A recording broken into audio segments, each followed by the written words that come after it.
Welcome back. You're tuned into Bazaar Morning Call. Well, the GIFT 50 suggesting some green to kickstart trade. But how long does it stay green? Well, that's something that we'll have to eye. By the way, we're getting another update coming in from AU Small Finance Bank. The advances are up by close to around 20% on a year-on-year basis. And on a sequential basis, it's up close to around 4%, while deposits are up 30%. And on a sequential basis, up close to around 6%. We'll try to get in Abhishek to give us a quick analysis on that one as well. But let's focus on a couple of stocks that will be reacting today. Dipan Mehta, Director at Elixir Equities, joins us on the show. Hi, Dipan. Good morning. Always good to see you in. Dipan, tell us with regard to the top stock, I think that's going to be in focus. Bajaj Finance, good growth is what we're seeing out there. AUM clocking 3 lakh crore odd. What would you do with the stock? It is expensive. It's always been expensive. Would you buy into it, or would you avoid it till it comes down a little bit? Yeah, good morning, Nigel, and great to see you as well, and Happy New Year. See, I think the Bajaj Finance numbers are as per what streeters have been expecting, slightly better than what we were expecting. But largely that seems to have got discounted. Valuations are, of course, on the higher side. And overall, I think market, as per our expectation, is expected to be subdued. So from that point of view, at least on a short to medium term, we'd like to just be a bit cautious. But long-term prospects of Bajaj Finance are fantastic. And despite so much of competition coming in from banks and fintechs, they still seem to have maintained or even grown their market share. And that's really quite impressive. The only disappointment is that they're making adequate progress on the super app and diversifying into some of the other financial products rather than just lending. Okay, Dipan, hi, good morning, and thanks for joining in. This market has started to cool off a little bit. I don't know if the rally has paused. It may be too soon to say that. But if this continues, then what are the stocks that you're looking at? Perhaps, if there's a 5 to 10% dip you'd want to jump in. What's your list? Yeah, good morning, Sonia. I think the list has to be the large cap stocks, the likes of Reliance, HDFC Bank, ICICI. You could add Bajaj Finance to that list, maybe even a Maruti as well. I think it's important to get into the safer stocks in the large cap space.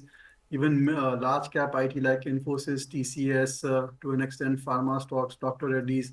These are the companies, which I feel will outperform when there is a slight correction in the market.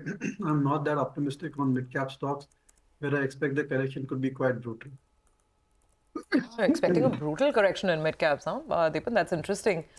Till now, at least till yesterday, that's where everybody was rushing, while the large cap indices were losing ground. Anyway, we're speaking about Bajaj Finance. Let me ask you about the other Bajaj, Bajaj Auto. What a move yesterday after the buyback announcement, right? 7,000 on the stock.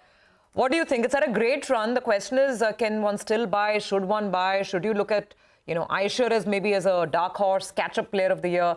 What would you do with the two-wheeler guys? Well, I think phenomenal performance from Bajaj Auto, and also the fact that they're doing a buyback is extremely investor friendly and certainly will go a long way in improving their return ratios as well. It's a very well managed company, highly focused, and at points of time we found that the focus was actually impacting the performance, especially when we saw the growth of scooters and the growth of other EVs as well. But I think it seems to have got its own act in order. So generally positive on Bajaj Auto, and I sense that even if there's a mild slowdown in two-wheeler sales, the fact that it has such a huge export business will hold Bajaj Auto in good stead. I expect the exports to start picking up much better, considering that global macro factors seem to have stabilized. And Eicher Motors has been a favorite of ours, as Nigel knows. We talk about it a lot. But really disappointed with the numbers coming through, especially the export figures. I think that's one thing we need to ask the management, that despite having invested so much in trying to set up the export business and in terms of network and distribution, the year-on-year growth numbers are always very disappointing. This time they were negative, in fact, and that's very surprising because exports is supposed to be a huge growth engine for Eicher. In fact, Dipan, I think I'm sticking to autos today.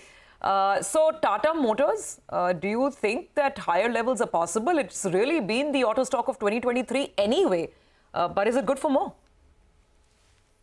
Yeah, well, I think that, I would be a bit cautious on Tata Motors because a large part of the revenues come from JLR, and the way things are shaping up in the global markets, China, UK, it's time to be a bit cautious. And the valuations, I think there was a valuation gap between Tata Motors and other auto companies, and that valuation gap seems to be gradually filling up. So, and also there's a lot of volatility in Tata Motors earnings, which always kinds of surprises or disappoints. So from that point of view, I'm not that optimistic on Tata Motors, and still Maruti remains the top pick within the four-wheeler space. Okay, well, the pre-opening session has, settled and looks like it's going to be a good opening. 100 points higher almost on the Nifty, 21,600.